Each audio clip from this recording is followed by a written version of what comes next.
Alrighty people, as you can see from the action behind me, I'm getting ready to escape from behind the Iron Rainbow of Canada. I was up in Ottawa for an overnighter to participate as a panelist at the CSFN, the Canada Strong and Free Network, where we spoke about the risks of legislation, censorship, and where Canada seems to be going.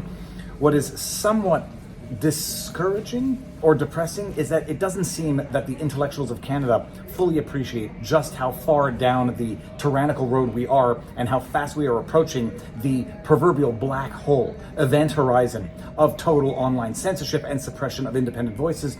I said my piece.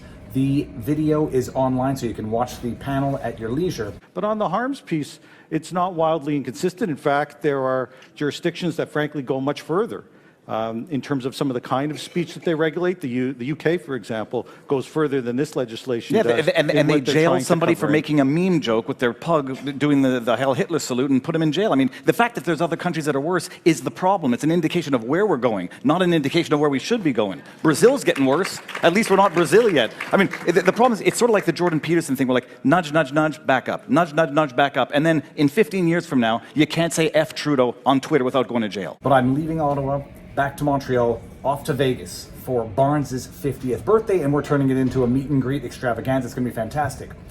Leaving Ottawa is a depressing thing, or I should say having visited Ottawa is a depressing thing, and here are some of my thoughts. You come back to Canada after having spent an extensive period of time in the free state of Florida, and you realize it's like a zeitgeist shift. It's like you're entering a different realm. Not to judge people, and I'm not judging people. I see people wearing masks. More people wearing masks here than elsewhere. And you figure, like, what is the politics? What is the ideology behind that? And above and beyond being judgmental, which I'm not, I am mostly just feel bad for people who are still broken. And you come into a country where that brokenness is encouraged. It's not discouraged.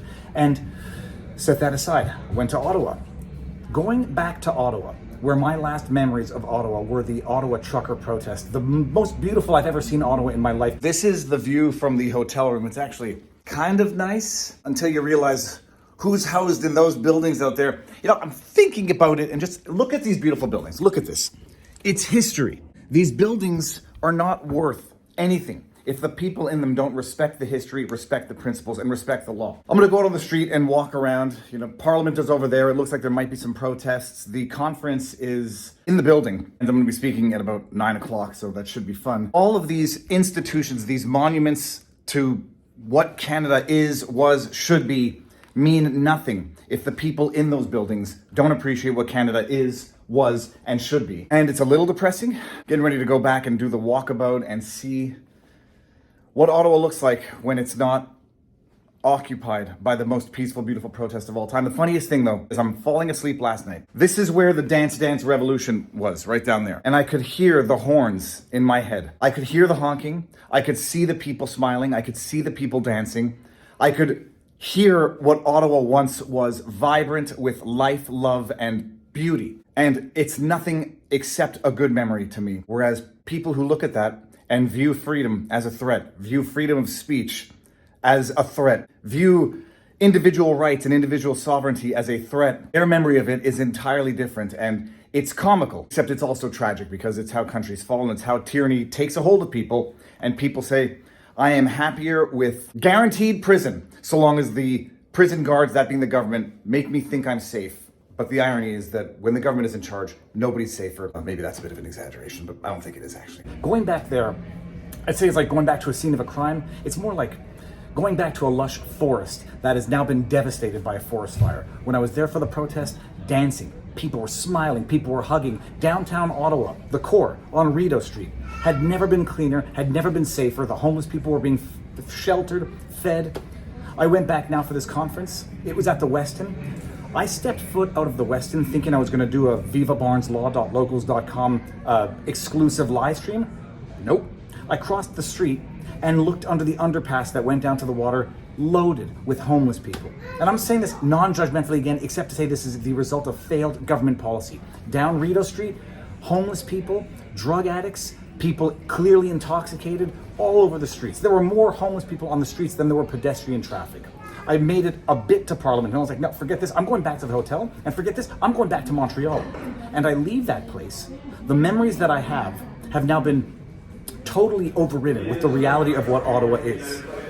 And come back to Montreal, did a live stream interview with Alex Jones today, where we're talking about Justin Trudeau thinks it's the biggest issue in Canadian politics that Alex Jones indirectly soft endorsed Pierre Poilievre, the leader of the Conservative Party. And this is the biggest, most scandalous thing in Canada. Justin Trudeau comes after Alex Jones and says, you better disavow that endorsement from the crazy conspiracy theorist Alex Jones.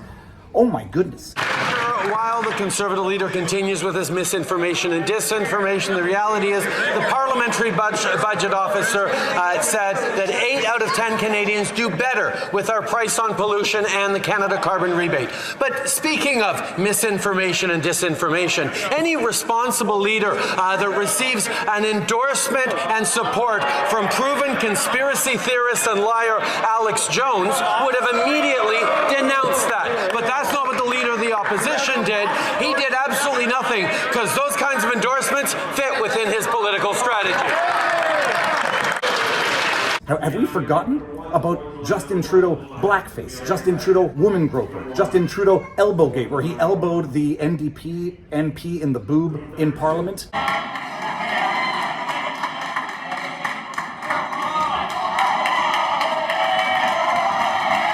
Justin Trudeau and his Liberal Party that invited a Nazi to Parliament and gave him the standing ovation. Justin Trudeau wants to judge Alex Jones based on the most archaic stereotypes of MSN that you can imagine. It's outrageous. And what did Alex Jones do? A soft endorsement of Pierre Poilievre. Says the guy looks smart, looks like Canada's savior, looks like populism might be making a comeback in Canada. And Justin Trudeau, after having brought Trump into Canadian politics, after having brought Fox News into Canadian politics, after having brought Tucker Carlson into Canadian politics, thinks he's going to score points by bringing Alex Jones into Canadian politics. The man is desperate, but like I said on Alex Jones, desperate cornered animals are often the most dangerous. So let's see what Justin Trudeau does this year. And I also told Justin Trudeau that in as much as Pierre Poilievre and the Conservative Party might be the only plausible electable alternative, just as a matter of demographics, I am a PPC man, People's Party of Canada, and I trust only one politician, and that's because I know him damn well, Maxime Bernier. And in as much as the Conservative Party and Pierre Poilievre seem to be singing the right song right now, they are fair weather politicians, which means they can't be trusted, but it means that they can also be used. And they are also amenable to public opinion. That's what I mean by being used, not Kantian using people for your own means. It means that they can be swayed by public opinion, as they are being swayed by public opinion right now. And people need to push a little harder. That CFSN panel taught me that people need to speak out and illustrate what's going on here. Even the intellectuals in Canada don't appreciate how fast we are descending into tyranny. Make it known, and make the Pierre Poilievre, the fair weather politicians, the ones who are sensitive to the political winds, understand what is going on, what the people want, and what society needs. So that's it. Heading off to Vegas. It's going to be fun. 36 hours in Vegas. Going to see Barnes, who's turning the big 5-0. We might not have a Sunday show this weekend. In fact, I should say we're not going to have a Sunday show because I'm going to be back in transit on Sunday. But there will be lots of stuff tomorrow, updates. Barnes turning the big 5-0. It's going to be an awesome one. If you like what I do, you know what to do. Like, share, subscribe. Viva Frei on Rumble. The Viva Frei on Twitter. VivaBarnesLaw.locals.com. We'll be posting a lot of exclusive stuff from the bash tomorrow there. More important than anything, get outside, exercise, speak your truth, and fight the power. As the cliche goes, Viva Frei. Check it out. Booyah! Trouble, David? Well, I was going to say, if the only thing the government did was to identify problems, that would already be a better start than what we're at right now. I think they manufacture fabricated problems so they can then propose solutions to problems that don't exist and only empower themselves even more. C11, C18, C63. And like it's wild because C11, which was Online Streaming Act, what was the problem? I mean, the problem was, from the government's perspective, there was free speech on the internet, and they weren't making money off of it, and they weren't suppressing it or silencing it for what they considered to be disfavored political speech. So they manufacture a problem, and then if you come out and say this is unnecessary, well, then you're anti-Canadian, you're anti-Canadian content.